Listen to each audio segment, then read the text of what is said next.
بسم اللہ الرحمن الرحیم۔ عائشہ اسلامک ہسٹری کی پیاری بہنوں اور بھائیوں، السلام علیکم۔ میری اسلامی بہنوں اور بھائیوں، آج کی اس ویڈیو میں آپ کے ساتھ آج رات 9 ذی الحجہ کی رات اور کل 9 ذی الحجہ کے دن کا خاص وظیفہ، خاص عمل ذکر کروں گی، اور یہ بڑا ہی خوبصورت عمل ہے، اور یہ وظیفہ خاص طور پر اللہ تعالیٰ کے خوبصورت نام پر منحصر ہے۔ میری اسلامی بہنوں اور بھائیوں، سب سے پہلے میں آپ کے ساتھ 9 ذی الحجہ کے دن کی فضیلت اور برکات ذکر کروں گی۔ میری اسلامی بہنوں اور بھائیوں، ماہ ذی الحجہ کے نامے دن کو یوم عرفہ کہتے ہیں، جس کے دین اسلام میں بہت اہمیت ہے۔ عرفہ کا نام سرزمین عرفات سے ماخوذ ہے۔ یہ پہاڑوں کے درمیان ایک معمول اور شناخت شدہ زمین ہے، اس لیے اسے عرفات کہتے ہیں۔ یوم عرفہ مسلمانوں کے لیے افضل ترین ایام میں سے ہے، اور احادیث میں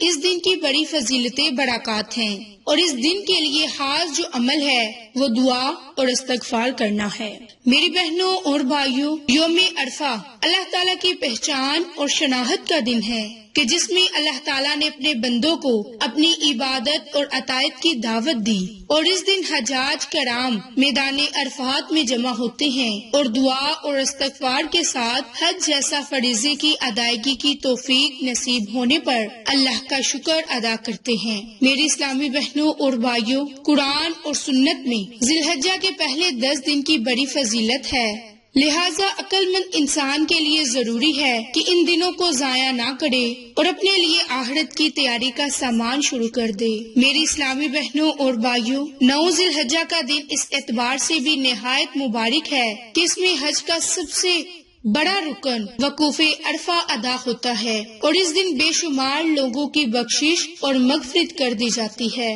مگر اللہ تعالیٰ نے اس دن کی برکات سے غیر حاجیوں کو بھی محروم نہیں فرمایا، بلکہ اس دن روزے کی عظیم الشان فضیلت مقرر کر کے سب کو اس دن کی فضیلت سے اپنی شان کے مطابق مستفید ہونے کا موقع عنایت فرمایا۔ میرے اسلامی بہنوں اور بھائیوں، حضرت ابراہیم علیہ السلام کو 8 ذی الحجہ کی رات خواب میں آیا کہ وہ اپنے بیٹے کو ذبح کر رہے ہیں، تو ان کو اس خواب کی اللہ کی طرف سے ہونے یا نہ ہونے میں کچھ تردد ہوا، تو پھر آپ نے 9 ذی الحجہ کو دوبارہ یہی خواب دیکھا، تو انہیں یقین ہو گیا کہ یہ خواب اللہ تعالیٰ کی طرف سے ہی ہے۔ چونکہ حضرت ابراہیم کو یہ معرفت اور یقین 9 ذی الحجہ کو حاصل ہوئی، اسی وجہ سے اسے 9 ذی الحجہ کو یوم عرفہ بھی کہتے ہیں۔ میری بہنوں، دوسرا یہ کہ 9 ذی الحجہ کو حضرت جبریل نے حضرت ابراہیم کو تمام مناسک حج سکھلائے۔ وہ اس دوران ان سے پوچھتے، عرفت یعنی جو تعلیم میں نے دی ہے، کیا تم نے اسے جان لیا؟ تو حضرت ابراہیم جواب میں کہتے ہیں، عرفت، ہاں میں نے جان لیا۔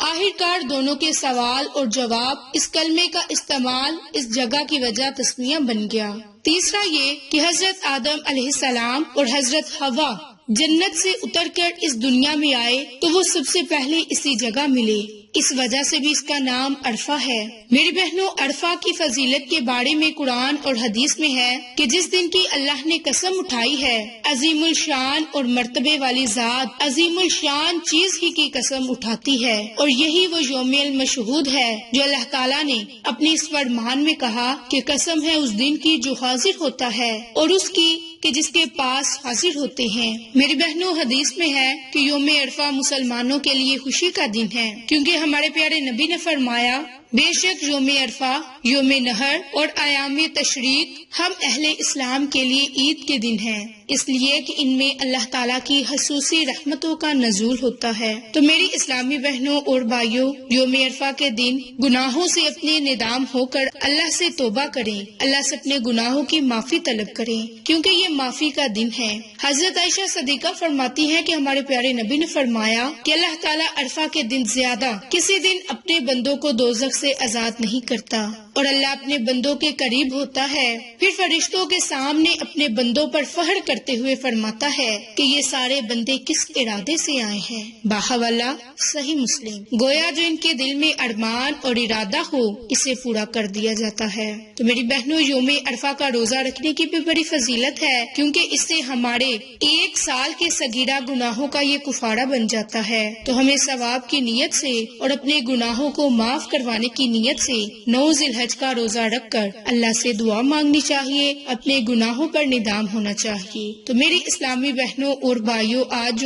جو وظیفہ آپ نے کرنا ہے، آج رات جو آپ نے خاص عمل کرنا ہے، وہ خاص عمل حسبی اللہ ہے۔ حسبی اللہ ایک قرآنی لفظ ہے جس کی اتنی طاقت ہے، اتنی برکات ہے کہ ہم اس کو اگر پڑھ کر اللہ سے کسی جائز حاجت کے لیے دعا مانگیں گے، جائز مقاصد کے لیے دعا مانگیں گے، پریشانیوں سے نجات پانے کے لیے دعا مانگیں گے، اللہ کی رضا حاصل کرنے کے لیے دعا مانگیں گے، اپنے گناہوں پر ندام ہو کر توبہ کریں گے اور آئندہ گناہ نہ کرنے کا ارادہ کریں گے، تو اللہ کی ذات ہماری دعا کو قبول فرمائے گا۔ تو میری اسلامی بہنوں اور بھائیوں، یہ ہے ان قرآنی کلمات حسبی اللہ کو پڑھنے کی بڑے فائدے اور معجزات۔ اب حسبی اللہ پر یقین کرنا، یعنی کہ اللہ میرے لیے بہتر ہے، کہ اللہ میرے لیے کافی ہے۔ جو کوئی اس قرآنی لفظ کو پڑھ لیتا ہے، اللہ کی ذات اس کی حفاظت فرماتا ہے، اس کا ولی بن جاتا ہے، اور وہ انسان صرف اور صرف اللہ سے ڈرتا ہے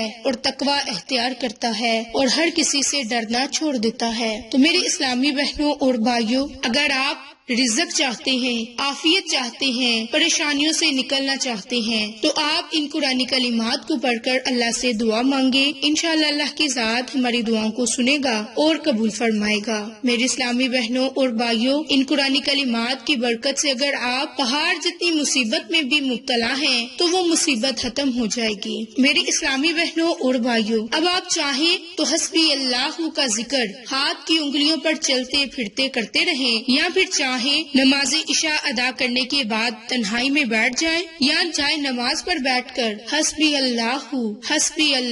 اور اپنے مقصد کو ذہن میں رکھ کر اللہ سے دعا مانگے، انشاءاللہ آپ کو آپ کے جائز مقاصد میں کامیابی ملے گی۔ میری اسلامی بہنوں اور بھائیوں، اگر آپ کو یہ دعا مکمل آتی ہے، حسبی اللہ لا الہ الا ہوا علیہ توکلت وہو رب العرش العظیم، یعنی مجھے اللہ کافی ہے، اس کے سوا کوئی معبود نہیں، اسی پر میں نے توکل کیا اور وہی عرش عظیم کا پروردگار ہے۔ تو جو کوئی اس دعا کو 7 مرتبہ کہے گا تو اللہ تعالیٰ اسے دین اور دنیا کی تمام پریشانیوں سے نجات دے دے گا۔ میری بہنوں، اگر آپ صرف اس دعا کو پڑھیں گے تو آپ نے 7 مرتبہ اس دعا کو پڑھنا ہے، اور اگر آپ صرف قرآنی کلمات حسبی اللہ کو پڑھیں گے تو اول آخر درود پاک کے 100 مرتبہ ان قرآنی کلمات کو پڑھ کر دین اور دنیا کی کسی بھی بلائی کے لیے دعا مانگیں گے تو اللہ کے ساتھ ہماری دعاؤں کو سنے گا اور قبول فرمائے گا۔ تو میری اسلامی بہنوں اور بھائیوں، آپ کو آج کی یہ ویڈیو پسند آئے، اسے لائک، شیئر اور سبسکرائب کریں۔ جزاک اللہ۔